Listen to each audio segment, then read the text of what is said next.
The gravel crunched under my boots as I walked up the long driveway to my daughter's house in Oakville. The late September wind, carrying that particular Ontario bite that tells you winter isn't far off. I had a folder tucked under my arm, the kind lawyers use, stiff and cream-colored with the notary seal pressed into the corner. Inside that folder was a life I never thought I'd have. My brother Raymond, God rest him, had left me everything. A waterfront cottage, rental properties, investments that turned numbers into something unreal. At 63 years old, after a lifetime behind the wheel, I had more money than I ever imagined touching. But money wasn't what had me nervous that day. It was my daughter, Claire. I had practiced the conversation the entire drive, every word, every pause. I was going to sit her down at that kitchen island she loved, slide the folder across, and tell her she was free. No more stress. No more late-night calls about bills. No more worrying about the boy's future. I was going to give her something I never had growing up, peace. But I never made it inside, because right before I knocked, I heard Marcus. And what I heard stopped me cold. I'm telling you, Claire, the man is a walking liability. I didn't move, didn't breathe. Every word that followed felt like it was peeling something off me. He talked about me like I wasn't a person, like I was a problem, an expense. Then it got worse. A nursing home, selling my house, taking control of everything I had. But that wasn't the worst part. Not even close. He had a plan. Forge paperwork. Trick me into signing control away, use my own daughter to do it. And Claire, she didn't stop him. She hesitated. She struggled, but she didn't stop him. That silence, that was the part that stayed with me. I stepped back slowly, left without a sound, and drove home. Not sad, not broken, something colder, something sharper. When I sat at my kitchen table, I opened the folder again. 7.9 million.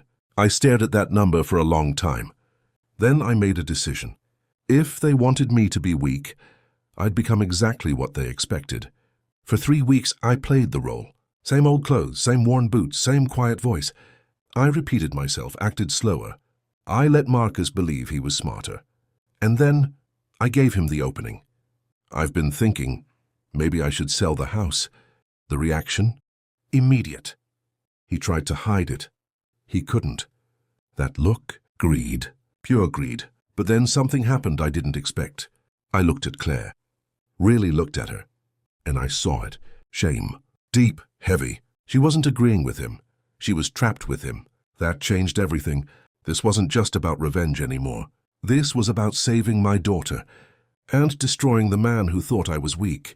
Before this goes any further, if you understand how quickly people can turn on you, make sure you're subscribed, because what happened next, most people wouldn't believe. I didn't waste time. I hired a real lawyer, the kind Marcus wouldn't see coming. I told her everything. She listened carefully, no interruptions. Then she said something that stuck with me. Men like him always leave a trail. She was right. 2 weeks later, we found it, and it was worse than I imagined. Marcus wasn't stable. He was collapsing. Debt everywhere, hidden loans, loans in Claire's name, forged signatures. He had already started stealing from her, long before he planned to take from me. And then came the final piece. He was under investigation. Fraud. That's when everything became clear. This wasn't a man planning a future. This was a man trying to survive his own downfall by sacrificing everyone around him. And here's the part most people don't expect. I could have walked away, let him fall. But that would have destroyed Claire too.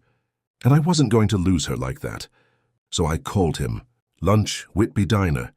He showed up confident, smiling, wearing an expensive watch he couldn't afford.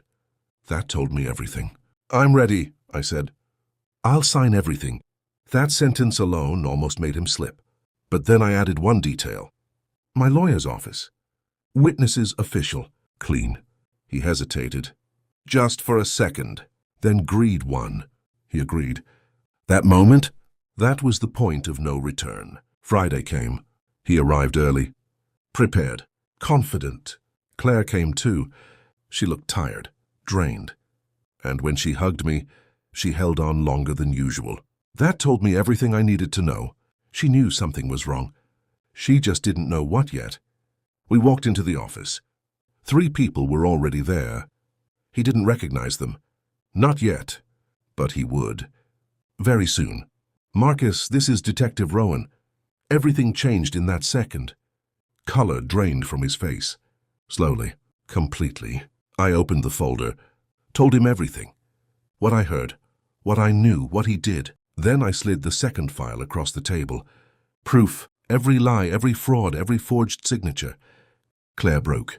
Right there. But this time, she didn't stay silent. And when he reached for her, she pulled away. Like he burned her. That moment, that's when I knew I got her back. If you've ever trusted the wrong person, you know how fast everything can fall apart. So make sure you're subscribed, because the ending of this is where it all comes together. It ended faster than I expected. For Marcus, there was no way out. Charges stacked up, forgery, fraud, breach of trust. He didn't fight it. He couldn't.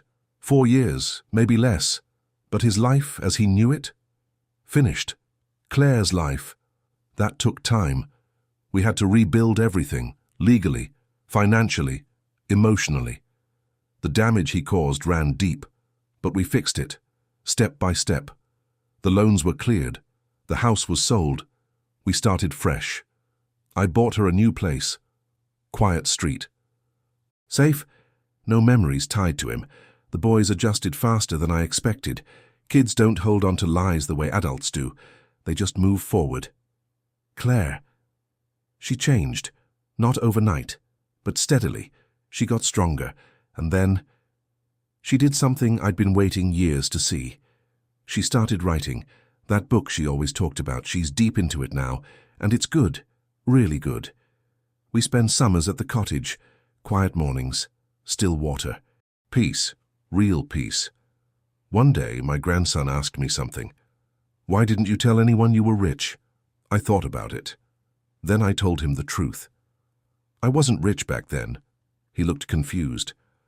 I became rich the day your mom chose her family. That's the part people don't understand. Money doesn't make you powerful. Truth does. Loyalty does. And sometimes, patience does. People ask me if I forgave Claire. Truth is, I never needed to. She wasn't against me, she was lost, and all she needed was a way out. Marcus, though, that's different, because some people don't lose everything by accident. They lose it because of who they are. And he made one mistake. He thought I was weak, he thought I was something to use, something to drain, but he was wrong, completely wrong, because I wasn't the victim in his story, I was the ending. And if stories like this remind you how important family really is, make sure you're subscribed, because the next one might be even closer than you think.